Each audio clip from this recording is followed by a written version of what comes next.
Hi, ഇന്ന് നമുക്ക് സിമ്പിളായിട്ടൊരു കൊഞ്ച് റോസ്റ്റ് ഉണ്ടാക്കാം കേട്ടോ.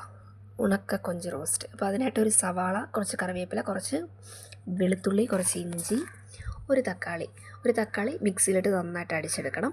ഇനി ആവശ്യത്തിനുള്ള കൊഞ്ച് നന്നായിട്ട് കഴുകി വൃത്തിയാക്കിയതിന് ശേഷം കുറച്ച് മുളക് പൊടി, കുറച്ച് മഞ്ഞൾപ്പൊടി, ആവശ്യത്തിനുള്ള ഉപ്പും കൂടെ ചേർത്ത് ഒരു പാനിൽ വെളിച്ചെണ്ണ ഒഴിച്ച് നന്നായിട്ടൊന്ന് വറുത്ത് മാറ്റി വെക്കണം.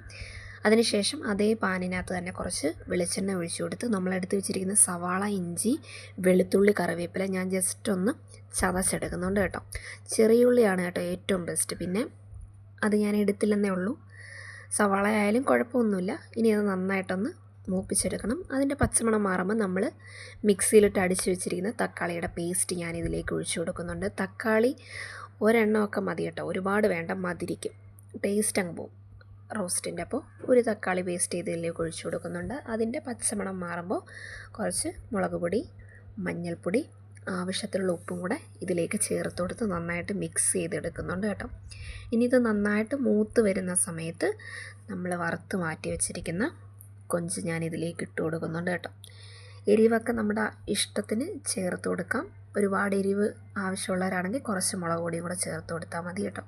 എനിക്ക് പിന്നെ ഇത്ര എരിവ് ആയതുകൊണ്ട് മാത്രമാണ് കുറച്ച് മുളക് പൊടി ഇട്ടത്. പിന്നെ ഞാൻ കുറച്ച് കുരുമുളക് പൊടിയും കൂടെ ഇട്ട് കൊടുക്കുന്നുണ്ട് കേട്ടോ. അപ്പോൾ നമ്മുടെ അടിപൊളി കൊഞ്ച് റോസ്റ്റ് റെഡി ആയിട്ടുണ്ട്. സിമ്പിളാണ് കേട്ടോ ഉണ്ടാക്കാൻ, പെട്ടെന്ന് ഉണ്ടാക്കാനും പറ്റും, നല്ല ടേസ്റ്റാണ്. അപ്പോൾ എൻ്റെ വീഡിയോ ഇഷ്ടപ്പെട്ടാൽ എല്ലാവരും ലൈക്ക് ചെയ്യുക, സപ്പോർട്ട് ചെയ്യുക. അടുത്ത വീഡിയോ ആയിട്ട് വീണ്ടും കാണാം. അതുവരെ എല്ലാവർക്കും ബൈ.